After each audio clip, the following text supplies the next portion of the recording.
Hello guys, welcome back to my channel. I'm Shreeman. For those of you guys who are new to this channel, I am making a lot of study content from my experience studying for the A-levels. I want you guys all out there, be it physics, chemistry or biology students, any students, to do well for your A-levels, alright? And this video, I'm going to cover one of the pretty tough topics in the H2 physics syllabus under A-levels, right? And that is superposition. I'm going to highlight the big misconceptions, the big concepts, the big confusions, and explain certain things that maybe you did not understand at the start. So this video is for you, alright? All those physics champions out there. This video will complement the understanding that you gained from your school notes and your school lectures, alright? So, what am I going to cover in this video? I'll be covering three things, alright? Look here.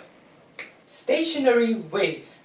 Number 2, diffraction and interference. And number 3, single, double slit, diffraction grading, and Rayleigh's criterion, which is like the last huge chunk, right? And it's loaded with a lot of examples, a lot of fun facts, and a lot of important things that you guys never want to miss. So please watch this video till the end so that you don't end up wasting so much time studying for superposition.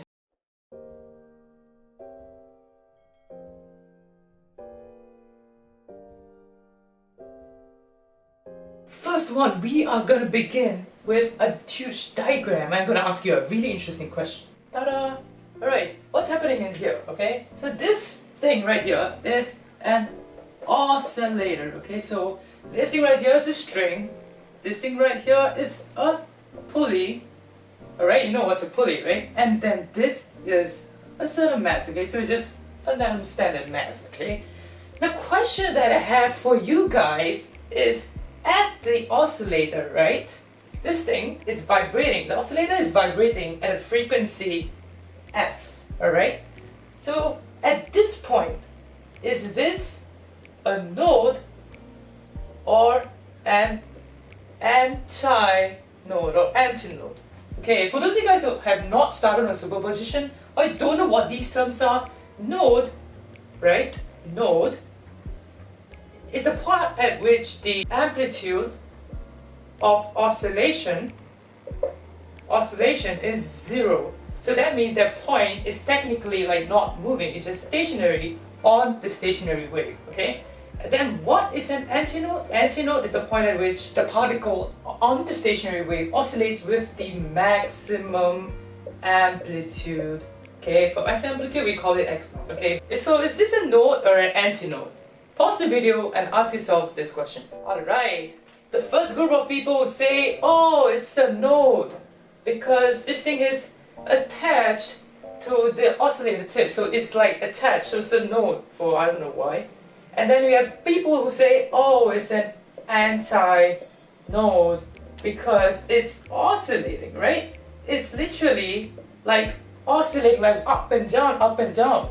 So the right answer is the node, okay? For those of you guys who got this question wrong, it's totally alright. That means that you have a misconception and you can learn from it. So why is it the node? Okay, this requires to understand what happens on the stationary wave. Okay, so this thing creates a stationary wave by oscillating. So this point is a node. Okay, the pulley. And the pulley, is it antinode or node? It's a node. That one is obvious, right? Because it's fixed. Okay. So to a node, let's create a stationary wave. And what do you guys call? What is this thing called? Can you answer? Envelope. Okay? This is the envelope.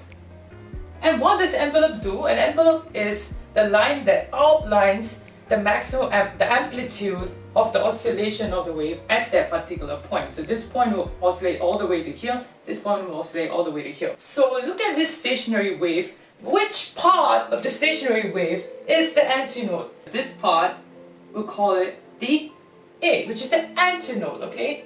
So why is this a node? The amplitude of oscillation at this point is much, much smaller than the oscillation at the antinode, which is super huge. So looking at the scale comparison, this is actually a node, right? This brings me to my first big misconception that people will have, and for those of you guys who got this wrong, this part is for you.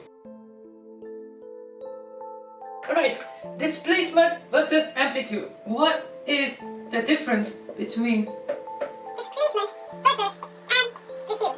Okay? in this case, we look at a stationary wave, okay? So let's, if you want, you can actually draw a table, so that will help you understand it better. Alright, so displacement and amplitude, think for yourself, those of you guys watching this video, what is the difference? These two things are never the same, alright? Displacement, you learned under the topic of kinematics, okay? It is the distance measured in a straight line from a specific point. Whereas amplitude, let's use a different color. Amplitude is the magnitude of the maximum displacement, alright? Maximum and magnitude. So, let's look at this example, alright? Let's look at this example. We have a wave, alright? It's another envelope. This is node, this is a node. And we have, okay, so this is a pretty symmetrical one. So the particle at this point, okay, this antinode, it moves from here and then it goes back, right? This is this motion. So for example, at a specific time t, this particle is at here, okay? At this position p, alright? At this part, what is the amplitude of the particle p? For those of you guys who say that amplitude is the distance AP, right? AP is the amplitude. That is wrong. That is a big misconception right there. Amplitude, what do I say? Amplitude is the magnitude of maximum displacement, and thus it is always constant at a particular point on a wave. Displacement, whereas, is different. It's instantaneous. If I got the spelling right, it's instantaneous. So for this particle, this AP right here is the displacement. It's measured from this point downward direction, and this is the displacement. Whereas if you look at this point, let's label this point Q. Alright? AQ is the amplitude. So next time in exams they ask you what is the amplitude, is always the maximum displacement at that point. The displacement, whereas, is instantaneous. You need to know the time to answer the question. Now concept number 2, guys. Concept number 2 is not really related to superposition, but it is an important concept in the understanding of waves. Okay? What is the wave equation? You're asking me what's the wave equation? You guys know it. V equals to F lambda. Alright. V equals to F lambda. This question I'm going to ask you is, when does V and F change? Alright? Change. Everything can change in physics. So when does V and F change? I'm going to give you a multiple choice, alright? To make this a bit more fun. Number 1, medium. Number 2, source. Alright, I want you to pair this and this. I'll pair this as A, this as B. Now, what is the combination? Is it A2, B1, or is it A1, B2? Think about it, alright? Think about it, think about it, think about it. So the actual answer is A1, okay? And then it is B2. Why is it the case, okay? Frequency only changes when the source changes. For example, this is a concept that's outlining electromagnetic waves. For example, a radio wave emitter or a microwave emitter. These depend on the source, right? You only change the source from a radio to micro, then you change the frequency. No matter if the wave travels through water or it travels through air, the frequency of the EM wave will never change because it depends on the source. Whereas, when the medium is changed, the velocity does change, alright? So, if you go and change the medium and the velocity decreases, right? The velocity decreases, the frequency can't decrease because it depends on the source. You're right. So, the lambda is the one that's supposed to decrease so that it makes sense, right? So that the equation makes sense. Please understand that. Please do not confuse this because it comes out in exams a lot of times and students always get confused. Right guys, I'm back with a new shirt today and we're going to move on to strategy number 3, which is pressure versus displacement. So we are going to compare whether the pressure wave and the displacement wave literally mean the same thing. In other words, does the pressure antinode mean that it's also a displacement antinode at that point? Right? If you're not understanding, let me explain to you in a very simple manner. We're going to draw the displacement stationary wave. So it's going to look... So what's this point, guys? These points are nodes. These points are nodes. These points are nodes. This point here is an antinode. This point here is an antinode. Now, we're going to do the same thing. Let's extend the cycle a bit more. Alright? Okay. Now, for pressure is a bit different. Pressure, will it be the same graph like that? Like when it's aligned? No, it's not going to be. So let's look at a very important property of stationary waves, which is that particles in adjacent segments, right, have antiphase. And what I mean by antiphase is that if a particle at the antinode is moving upwards, a particle in the adjacent segment will move downwards. In that case, if we consider this wave as sound, it's a longitudinal wave, right? That means that a particle right here will be stationary. The particle right here will move a little bit to the right. A particle right here will move really far to the right. Now, how about here? Okay, let's consider this point. This point, it does not move. This point will move to the right or to the left. Look at this, antiphase. So if it moves to the right here, in the adjacent phase, it moves to the left, just a little bit. And then the particle right here will move all the way right here. Alright, this is just pure logic. Now you feel all these particles ramming into you at the displacement node. Now, so what would the pressure be? The pressure will be higher than atmospheric pressure, so there would be a peak, right? There would be a peak right here. Now, here, right, what happens?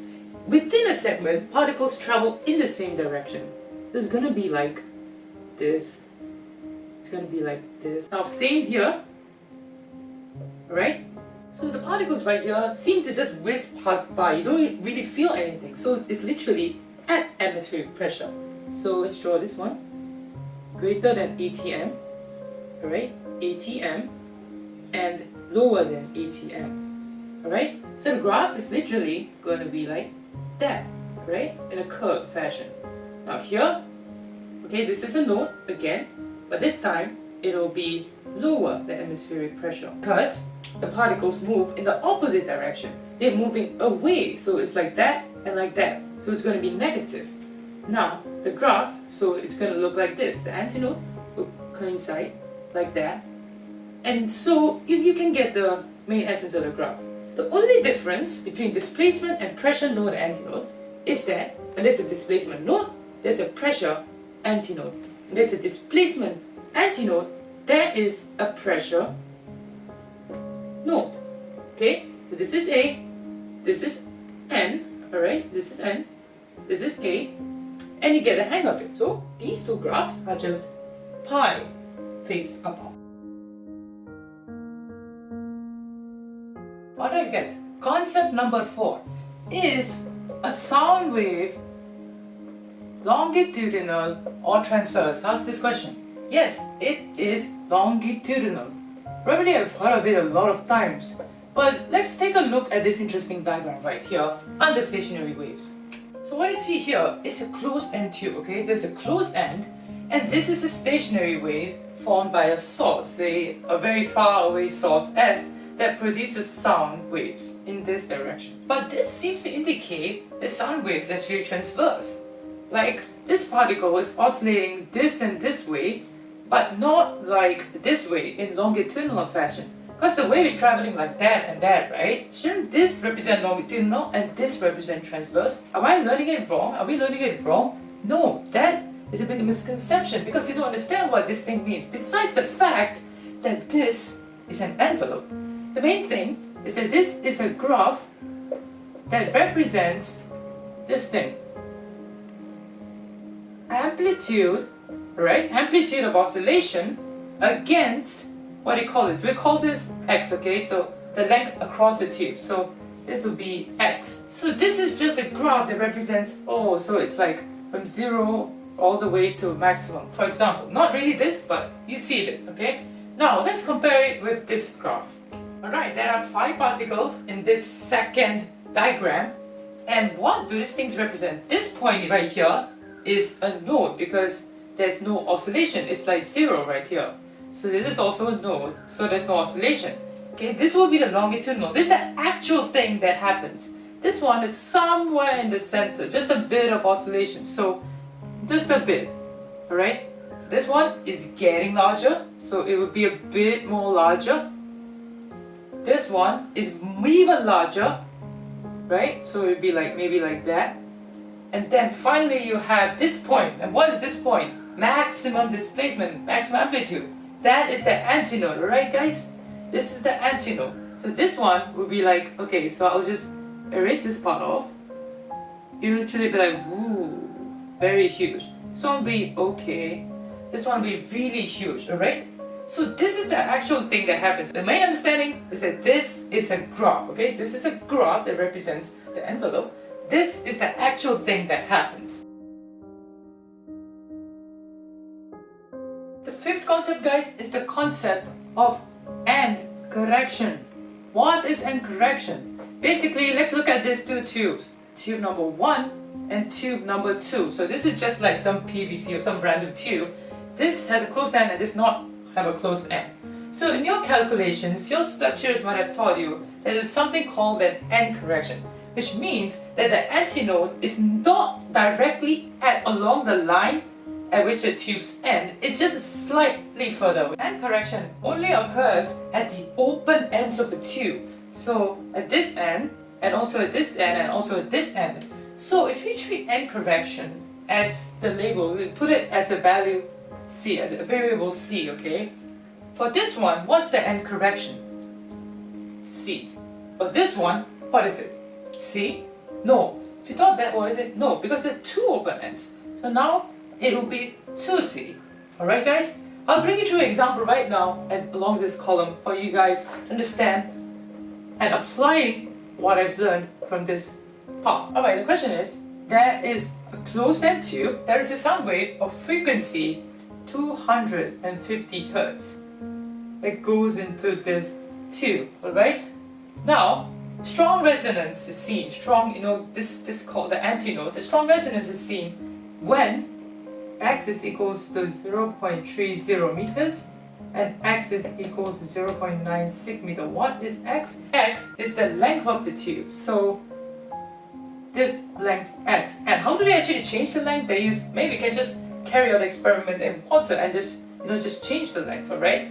So we obtain strong resonance at 0.30 and 0.96. You can only use end correction if they ask for it, or there is two scenarios is given, because you need to find both the lambda, because you don't know the velocity, as well as calculate the end correction. So let's look at the resonance. The first resonance will occur when it's like, an important concept I'd like to highlight is from an antinode to an antinode, the distance is half a wavelength. This is half lambda. From a node to a node, it is the same thing. It's also half lambda. However, from an antinode to a node, what is it? It's quarter lambda. The reason is because at an antinode, it's literally like that.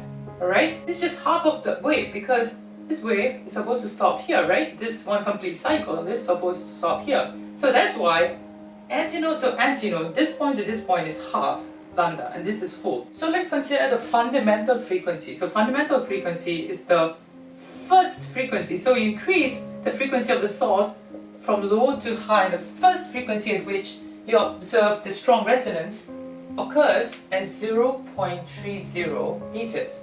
So this from here, this is a node, guys. This is an antinode. So the distance is 1/4 lambda. So lambda over 4 is equal to what? 0.30. Is it just 0.30? You have something else called an end correction, because there's two things that they're giving you. You can use simultaneous equations to find the end correction. Now, next one occurs at 0.96, Alright, so x1, x2, it occurs at 0.96. So that would occur when this happens. Alright, so this is the node, this is the antinode. So what's the distance from this point to this point? From here to here, so node to node, is half lambda, and this is another quarter lambda, which would be 3/4. So 3 lambda over 4 is 0.96 plus c. And since there's a coefficient of 3 here, we call it the... Now, if you solve the simultaneous equations, I'm not going to bore you with that because you guys are smart. You guys will get lambda is 1.32 meters. You got a frequency, you got the lambda. Can you find the velocity? Yes, you can find the velocity. Right? You know the velocity? I think it will be around 330 meters per second. And then the question asks you to find the end correction. Just substitute it in, and then you get an end correction of c is equals to 0.030 meters. Do not leave 1 SF answers, leave it in 2 SF or 3 SF. So guys, I know this was pretty intense. If you're watching till this point, do take a small break. I'll be putting in some music in this video for you guys to listen to before I go to the next few parts. Right, this is section 2, which will be related to diffraction and interference. And in this part, we'll be addressing a very important part, which is what in the freaking world is Huygens principle? What the hell did this cool dude say to you? Now let's look at a certain example. Okay, this is the source, let's call it S1, and it produces waves. How does it produce waves? So it produces waves in all 8 directions. So it will literally be like one circle, and then another circle, and then another circle, and the difference will be lambda. These are wavefronts. The things that I've drawn are wavefronts. Alright guys, so this is how the source emits waves. Now let's consider the same thing. We have an old wavefront, and there are different points. 1, 2, 3. So you guys know that these will produce waves in all directions. So each point on the wave produces its secondary wave. So it will be like that, then like that, then like that. So each point on the wave produces its own secondary wavelets in circles. So at a certain point, it could be like that, and then for this one, it could be like that. This one, it could be this one. It could be like that. Now, if you take a line that connects all this, that will form your new wavefront. So it will be like that, right? It would be tangential to all the wavefronts. It would just tangential all wavefronts. And this thing is the new wavefront. Right guys? That actually does explain what happens in the case of a single slit. So what happens is that you have a slit, like, say like that. Okay, a source emits waves. These are wavefronts. Okay, and we consider these points like this, this, this, this, this. This is the approaching wavefront, which is closest to the slit. Now, what happens? This thing is constant.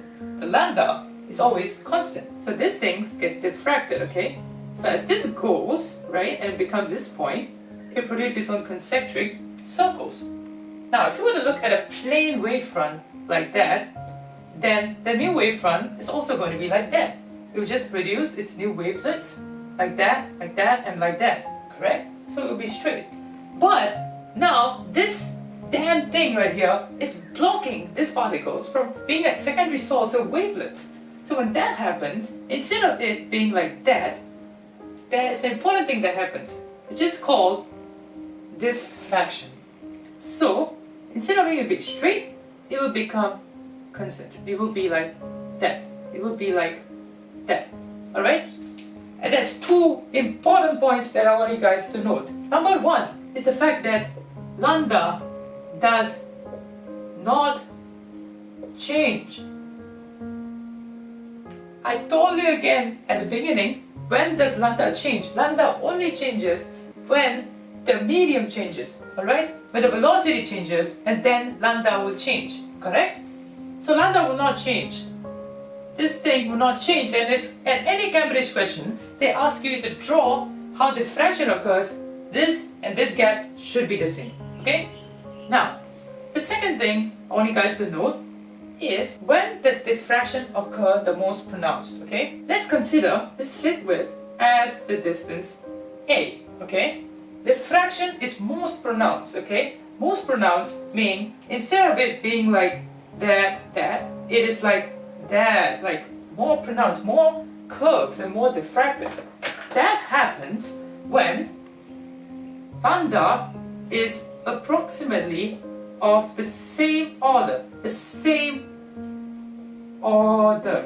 What is same order? Which means, for example, lambda is 3 times 10 to the power minus 8 meters.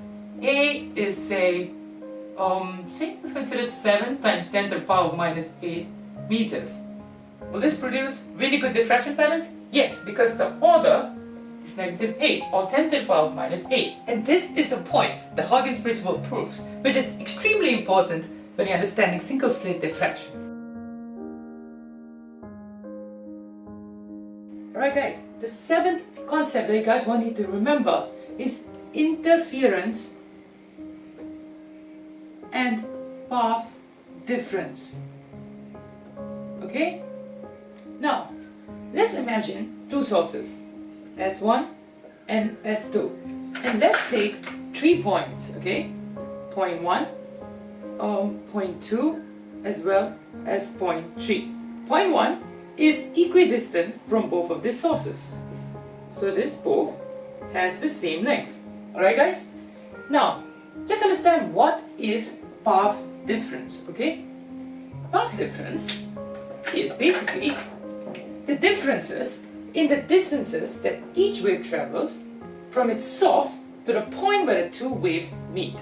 Alright? So example, this distance is d1, this distance is d2 in the case of point 1, then the path difference, which we'll label x, is d2 minus d1. And it's always positive or equals to 0, it can't be negative. That's why I'm putting the modulus sign. If these two sources are in phase, what do I mean by they are in phase? At source 1, it releases a peak. At source 2, it releases a peak. So they are in phase, so the waves coincide with each other. Right guys? So when they are in phase, okay, when does constructive interference occurs? Which point does constructive interference occurs? It occurs when the path difference x is equals to n lambda for n an element of z naught plus, which means n can be 0, 1, 2, 3, and as long as it is a positive or 0 integer. Right guys?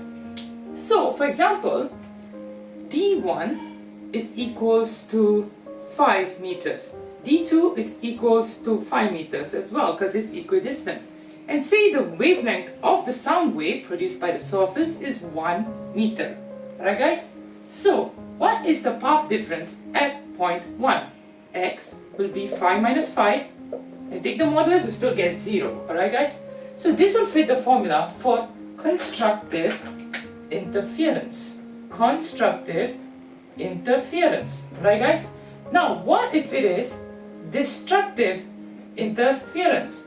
With destructive interference, the formula would change to x is equals to n plus half lambda for the same condition. And this, for example, can take place at point 2. Let's take point 2, right guys? And the distance from source 1 to point 2 is 5 meters. Alright guys? Or maybe 4.5 meters. And from source 2 to point 2, it is 6 meters. In this case, x2, right, at point 2, would be 6 minus 4.5, which is 1.5 meters. So this is like, there's this thing and this thing fits the formula, right? 1.5 is equals to 1 plus half, half. And 1 plus half, 1 meters, which is lambda. So this will create a destructive interference, which will produce a minima, which I'll touch on a bit later. Now, what if it's different? What if these two sources are out of phase? What if these are in anti-phase? So that means that when source 1 releases a peak, instead of releasing a peak, this thing will release a throw. So it's going to be like the opposite. It's just like you and your enemy are going to do the opposite things. So in this case, the conditions would vice versa. But this is not destructive, this is constructive, and this is destructive. Alright guys? So this is how you calculate path difference, and this is the formula that you use during your exams.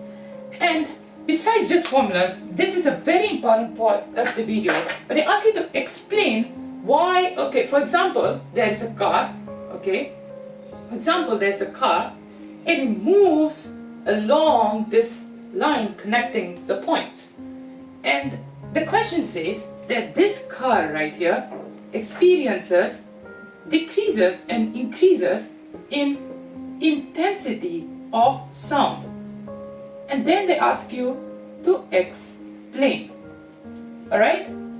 This question comes out a lot in Cambridge, so please take note of this question. It comes down in many forms. Alright guys? And what should you write in your answer? The first thing you guys should write are the sources in phase, in or anti-phase. That's the first thing you should define, and that probably gives 1 mark, but it doesn't matter. The second thing you should define is the path difference. So the path difference x changes. Alright guys? So when x is equals to n lambda, in the case of in-phase sources, it produces constructive, and x is equals to n plus half lambda, it produces destructive. And you explained it very clearly. This was a question that came out in one of my exams, and I did exactly this. Number 3, we say constructive and destructive interference. So when this thing happens for sources in phase, it will be constructive. Right guys? And now this thing happens, it will be destructive interference.